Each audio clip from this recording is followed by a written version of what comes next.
So yesterday I ran to the lumber yard and I picked up what I thought was supposed to be a plywood siding. It's actually an OSB siding, and it's LP Smart Siding is what it is, in a 4x8 sheet. And this is what I'm going to use to cover the workshop walls. It has what they say is a gray primer. I think it's more of a sand colored. It's got a little bit of tan color to it. But I want to make sure I had enough material to be able to continue on working in the shop during this cold weather. And it has been very cold the last couple days. Today is only a high of 4 degrees Fahrenheit. So I need to get the livestock fed first thing this morning, and then I'm going to go back in the shop and continue working on all the projects.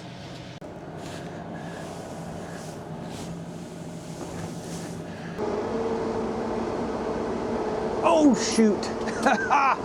I lost that one early. See if I can pick this up and get it in there.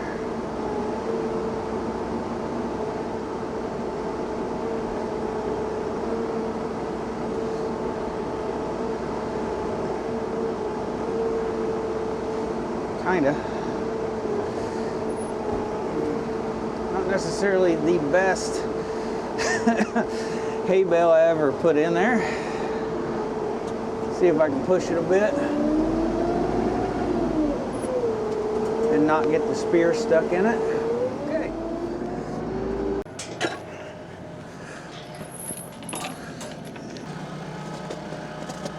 Hello, girls. How are you guys doing? Maya, you're in the way of the door, sweetheart. I can't get in. You gonna let me in here? No, you can't come out. You gotta let me in. All right, so everybody is hanging out here. Get by you, Maya. Everybody's hanging out here in the barn where it's warmer. So we just got the door cracked over here on this side. Hello, number 39 and Oliver, our little bull. Let's see if they follow me out here to the hay. Maya, I knew you'd be the one to follow me. Yeah, what do I got for you? Huh?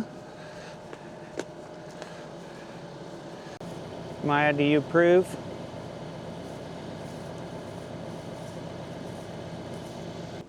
Well, you definitely can tell when you walk in here, it's definitely warmer. Don't have that breeze.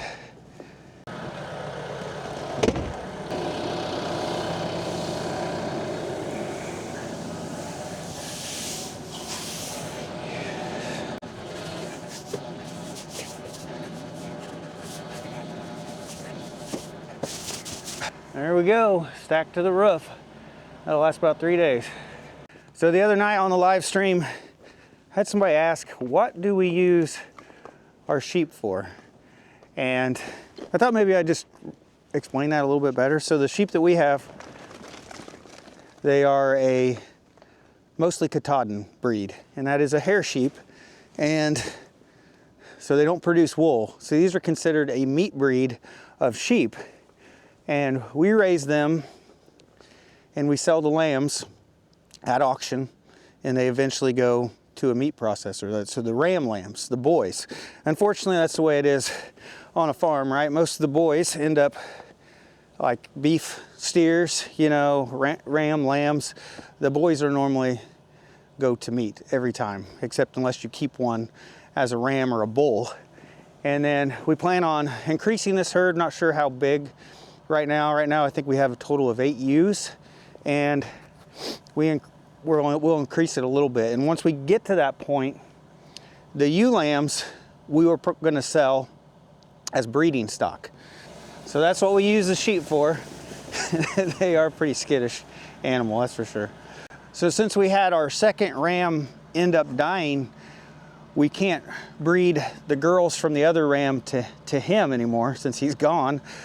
So we may have some of his daughters that we can keep, but we really don't want to take our current ram and breed his daughters back to him, and that's why we'll have to sell the ewe lambs to somebody else, because we probably don't want to line breed or inbreed or whatever you want to call it. So hopefully Curly, the ram that died, hopefully we get some girls from him so we can at least increase our flock size through his offspring. But that's the plan for the sheep herd. And right now we got a total of 3 ram lambs that need to go to market. I am just waiting for a good weather window. I'm waiting for it to be a little bit warmer to haul them there. I just hate hauling animals in this really cold weather.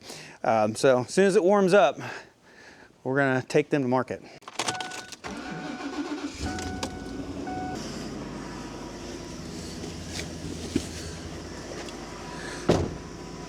So I'm gonna run to the post office, mail off some shirts and hats, and then do a couple other errands. And then when I get back, I'll take you into the shop.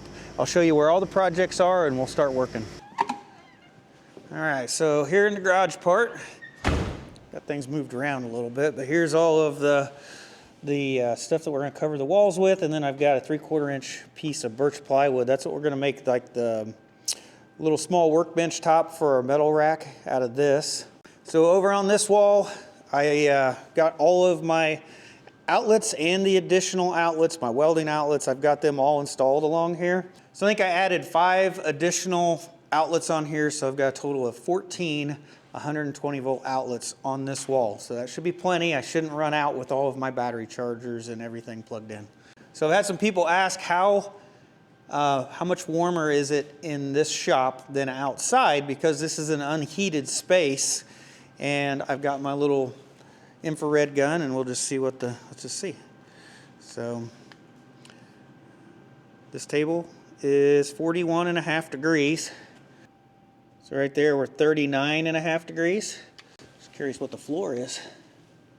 44 degrees. So you get a little bit of heat from the floor itself.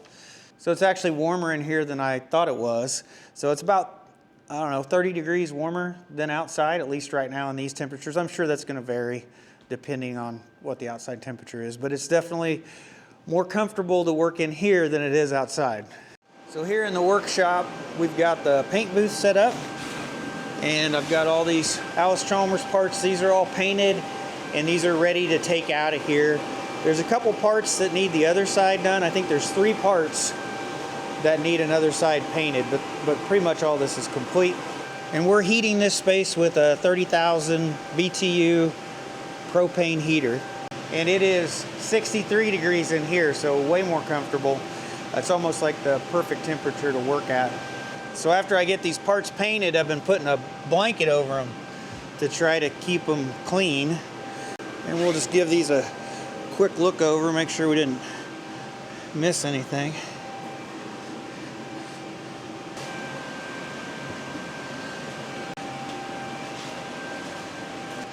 Running out of spots for all these smaller parts, so I'm gonna tuck them all inside these wheel hubs.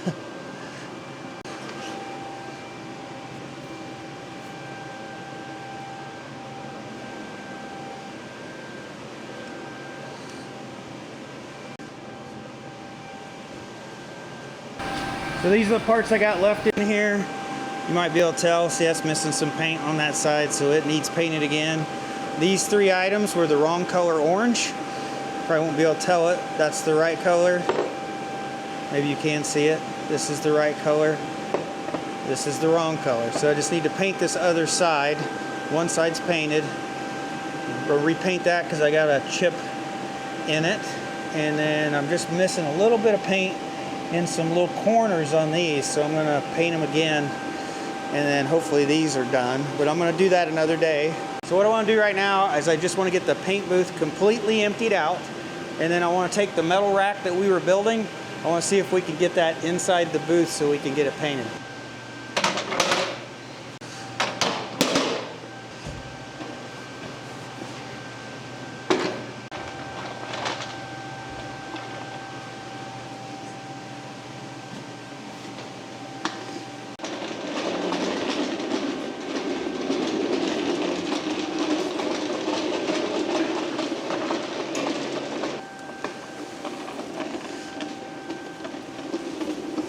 The dolly doesn't want to roll inside on this fabric.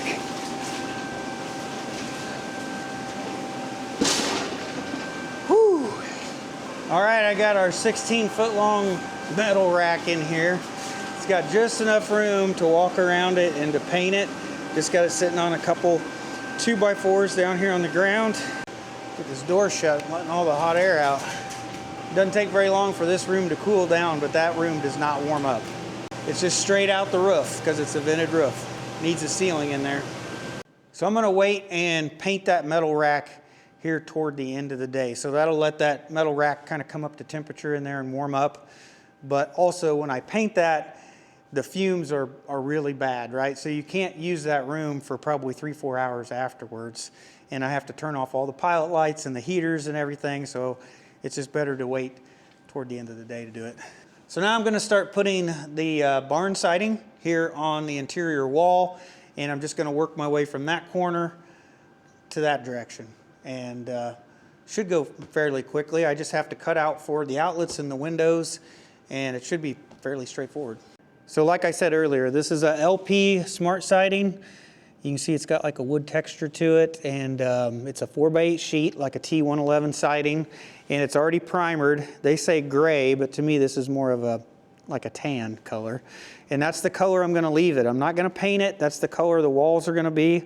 So I don't wanna scratch this up and damage it. So as I cut out for the outlets and windows, I'm gonna cut from the back side. So that way the splinters from the saw should be on this side, and then hopefully the other side is a nice clean cut. So one thing I gotta remember as I'm doing this, since this sheet's upside down, everything's backwards. Don't wanna accidentally cut the hole in the wrong spot. And when you work by yourself, you don't have anybody to like double check in, make sure you don't do something stupid. If I just had somebody with me half the time, I probably wouldn't make most of the mistakes I do.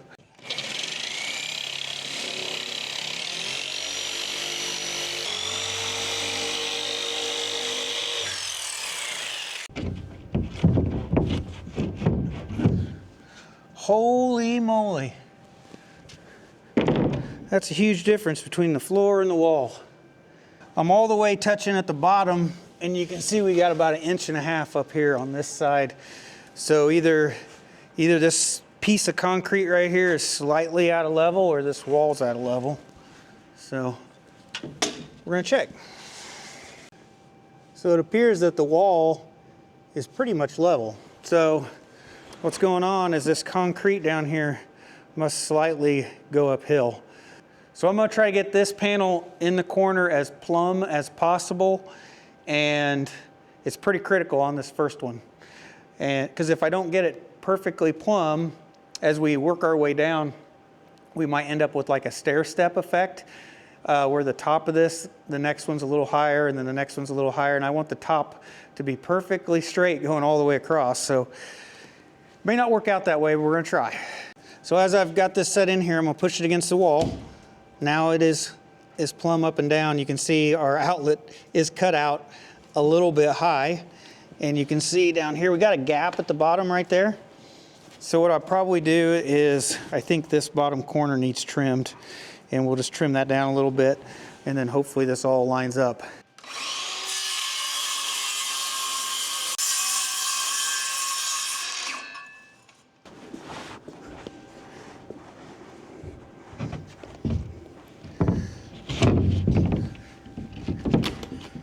So as this sits on the ground, the side of it is now perfectly level. So I think that'll work. So I think I'm just gonna put a thin shim underneath it just to raise it up that little bit that I need. And then we're gonna nail it in place. Man, I don't think I can get it more level than that. It looks really good.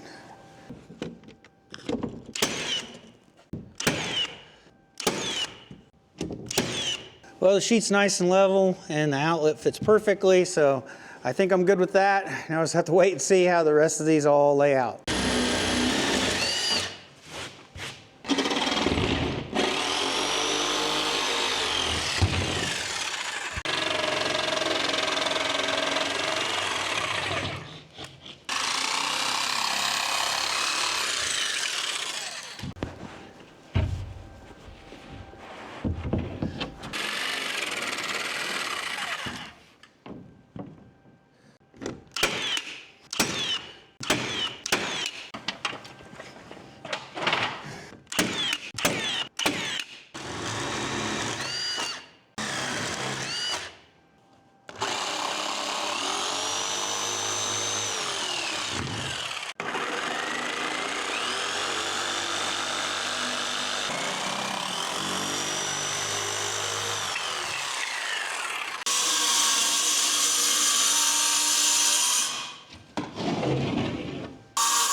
So I've been shimming underneath the panel to get it the right height as the next one, and then shimming this side just to get everything nice and plumb.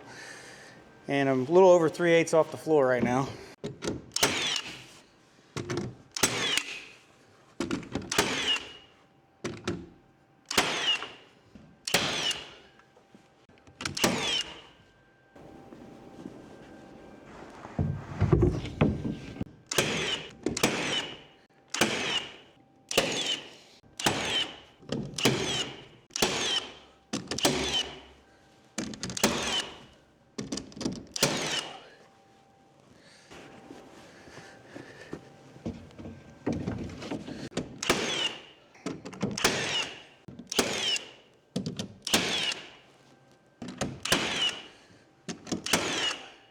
All right, I've got a total of 6 sheets on the wall so far, and it's still running about 3/8 of an inch above the floor. So at least it didn't get like higher and higher and higher as we went along, so that's good. If you can see out the window, the sun is already setting, so I need to run out and check on the livestock real quick, fill up their water, do the evening chores, and then I'll come back. We'll see if we can paint that steel rack, or the metal rack, in the paint booth. So when it stays really cold outside, negative temperatures or single digits, our fireplace has a hard time keeping the house warm. So we have to burn it really hard, and we have to keep it constantly fed with firewood. And the problem is when you go to bed at night. I did wake up in the middle of the night and I put more logs on the fire, but by the time we did wake up, it had burned down and the house cooled down to 62 degrees when we got up. So what we do in these really cold nights is first thing in the morning, we will kick on the propane furnace and we will bring the house back up to 67 degrees. And then we will constantly feed the fireplace, and it will maintain 67 in here all day. But the problem is when we go to bed at night, it will eventually get cooler and cooler in the house.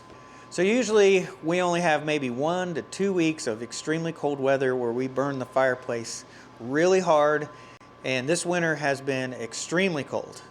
So we have gone through a lot more firewood. I think we're down to only 2 firewood totes left that have split and seasoned wood, and we are burning hickory now. That's what we're burning.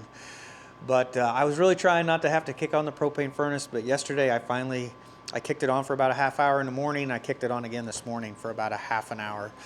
So out here in the workshop, I did not get this painted last night. So I'm just gonna go ahead and do that first thing this morning.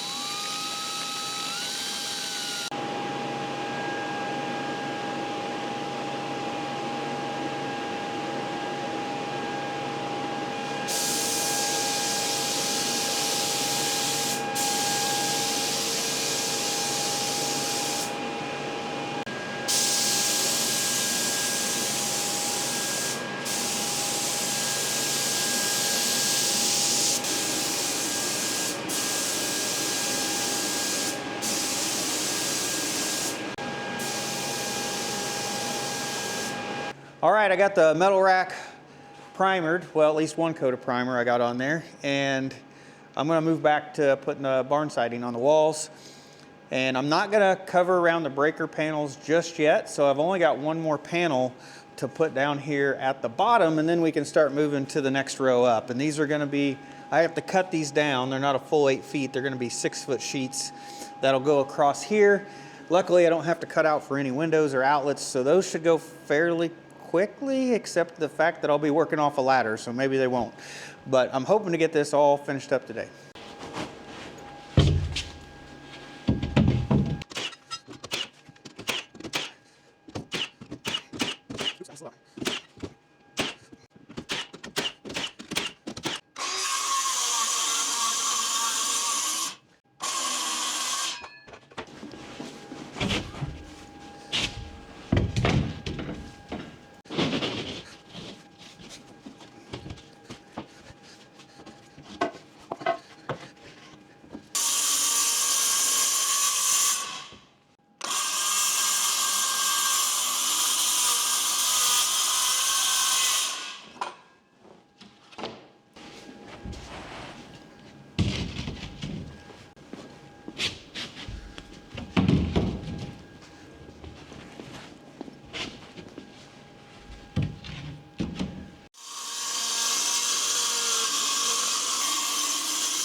All right, I got all the barn siding up except for around the breaker panel.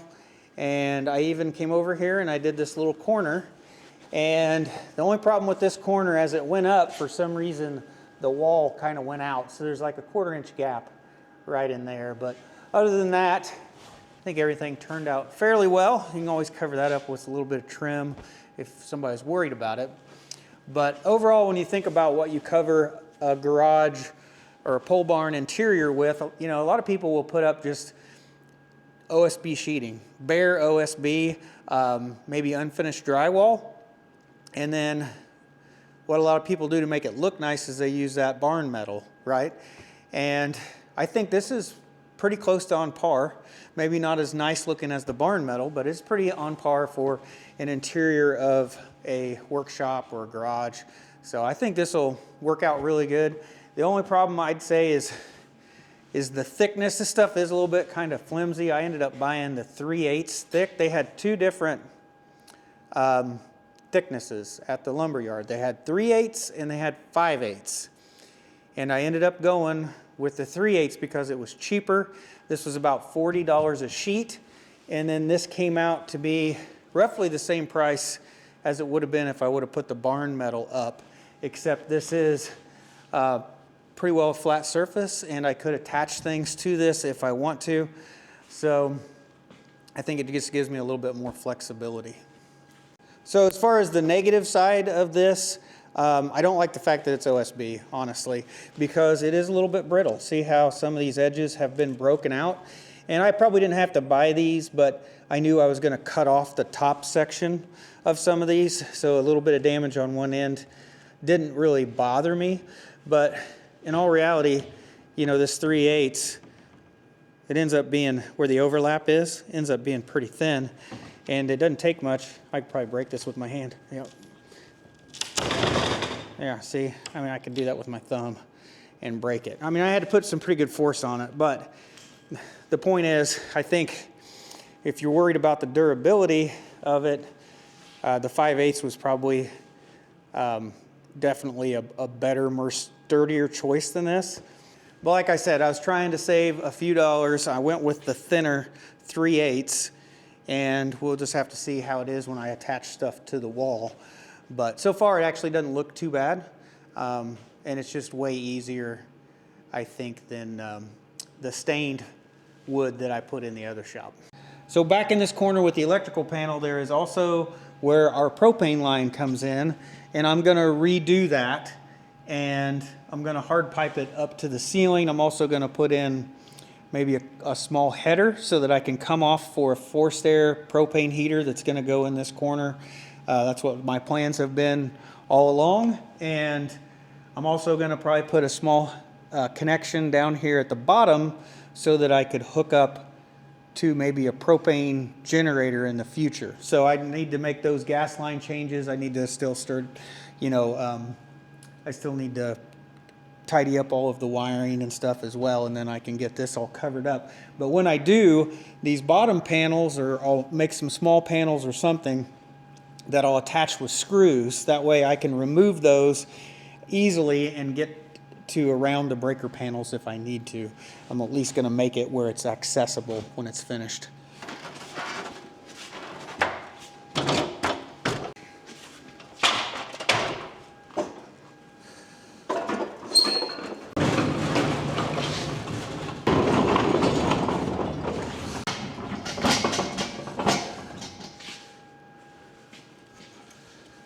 So I think that took me the better part of 2 days to be able to get this wall completely, almost completely covered up. Probably got about 10 hours in it. And that's probably not too bad by yourself, trying to get this all hung up and look right and everything straight. And it sure looks a lot better than the spray foam that we've been looking at for the last couple of years, that's for sure. And I know people have voiced their concerns about the spray foam and me welding and grinding and plasma cutting in here. They're afraid that the sparks could ignite the spray foam and catch it on fire. I have no idea how flammable or how combustible that is. I have no idea. Being a building product, I would hope it has a little bit of resistance to that, but at least now it's covered up. Don't have to worry about it anymore. And this is where I do most of my metalworking over here. But now that the wall is all covered up, I can start trying to do some more organization in here. So I do plan on putting some like pegboard up here so I can hang different tools and stuff, probably mechanics tools in this area.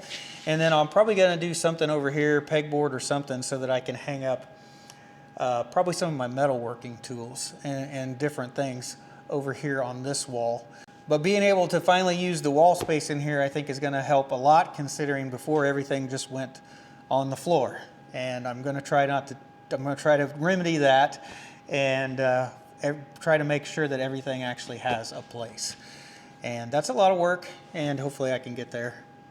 But I think that's gonna wrap up this video. I'm gonna run out and do the evening chores and call it a night. So I hope you guys have a great day, and I'll see you in the next one.